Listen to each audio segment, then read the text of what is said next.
What is going on, guys? Joe here, back with another video, and at CES this year I was invited to check out the Honor 5X, which is Honor's first smartphone to hit the US market. So let's go ahead and check it out.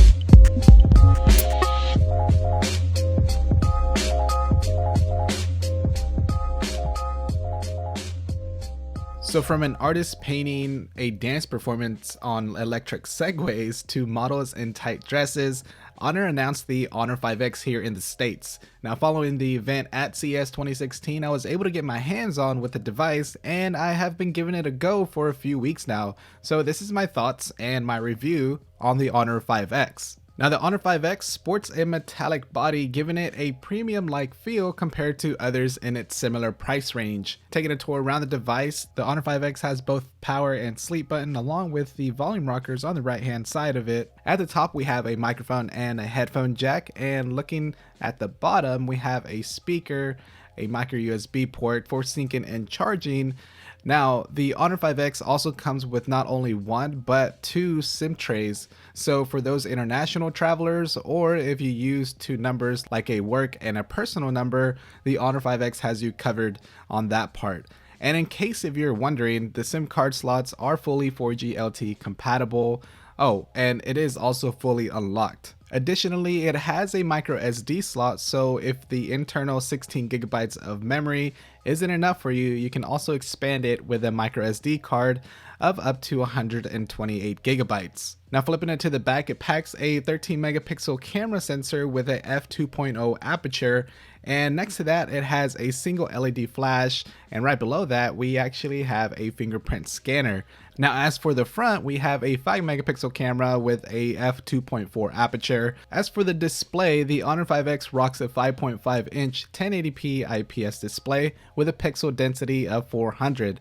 It is powered by a 1.5 GHz octa-core 64-bit Snapdragon 615 processor running Android 5.1 Lollipop.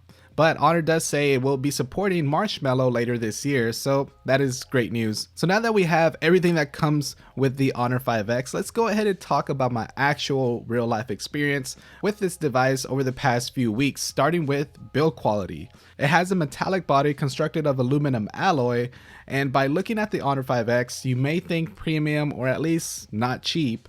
Even holding the device in the hand still has you thinking premium or, again, not cheap, because those are the same thoughts that went through my head when first seeing and using this device. It feels somewhat like a premium device. The construction of it seems solid and can withstand some impact according to Honor.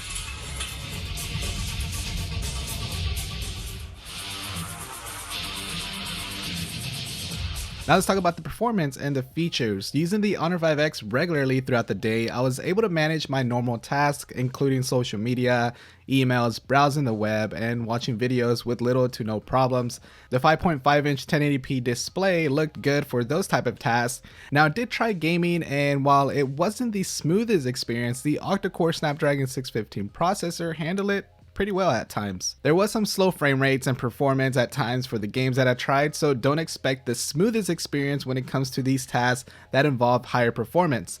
Now, for games like Temple Run or Subway Surfer, those ran with little to no issues. As for the Android experience of things, as I said earlier, this does come equipped with Lollipop, but as many other Android devices, it does also have its skin, known as the Emotion UI, currently on 3.1. Now, checking it out, it is not heavily skinned, but using the Emotion UI was a bit different. While it had some hiccups here and there when loading applications or moving from one app to another, I'd say it's still manageable for casual users. Now, one thing that was fast was the Fingerprint Scanner. The Fingerprint Scanner claims to be reliable and fast according to Honor, which I can say it was pretty fast and responsive. I'd say the Fingerprint Scanner is probably my favorite part of this device because of the features that it comes with. Being able to use different gestures or fingers to do different tasks was pretty awesome. I can simply swipe down on the fingerprint scanner and it'll bring my notification tab down, or I can swipe it up and then it'll go ahead and hide it. Also, when on the lock screen, you can even assign different fingers to launch your favorite applications or contacts. For instance, I have my middle finger to launch an app that I use often, which is Snapchat. Now, if you're not yet following me on there, simply add my snap code here by snapping a photo using the Snapchat camera. Shameless plug, I know, but go ahead and follow me. You'll find some interesting things there along with behind the scenes. Now, not only that, you can also do a lot more things with the fingerprint scanner, which is pretty awesome. Going into the fingerprint settings, you can see what all can be done, from going back to the home screen, taking photos, answering calls, or assigning a specific contact. Those features I really didn't use. I used it more for launching my favorite applications. But speaking about launching applications, there are also some off-screen gestures that allows you to open apps quickly when your screen is locked. So simply by drawing a C, for example, will launch the camera application, or by drawing a letter M will launch your music app. You can configure different applications in the settings, which was pretty neat, but I tend to use a fingerprint scanner more than these drawing gestures. Now jumping to the camera, I did give it a shot, and the 13 megapixel camera wasn't the best. The colors didn't really seem up to par, and it struggled in low light. And as for the video, here's a quick little sample, and it wasn't the best performance video camera out there.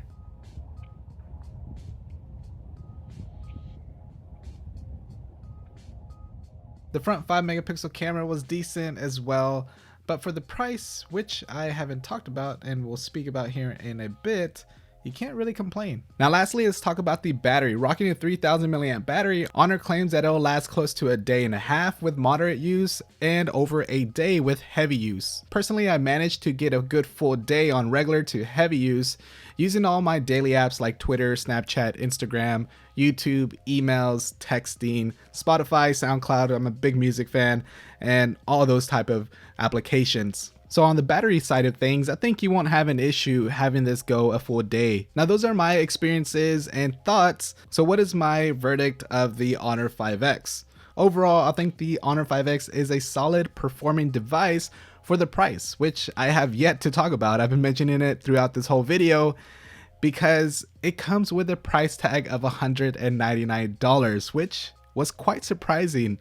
I'll be leaving all the details regarding availability in the description down below, but you get some great features including a fast fingerprint scanner, a good looking display, 3 card slots for dual SIMs, and expandable micro SD, which you don't get in many mid-range price smartphones or even those high-end smartphones. So if you don't want to spend several $100s on a high-end smartphone and want a reliable experience, I definitely recommend checking out the Honor 5X. This device is a great start for Honor as it is entering the US market. But that's pretty much going to wrap it up for my review of the Honor 5X. As always, if you did enjoy this and you want to see more, maybe mid-range smartphone reviews, let me know by hitting that like button. It is definitely much appreciated. Also, if you're not yet following me on social media, definitely go ahead and follow me to stay up to date of what is going on. Lastly, if you feel like being awesome, hit that subscribe button. That way you'll be notified every time I come out with a new video. Anyways, thanks a lot for watching, guys. I appreciate your support very much. But other than that, I'll catch you all on the next one. All right, peace.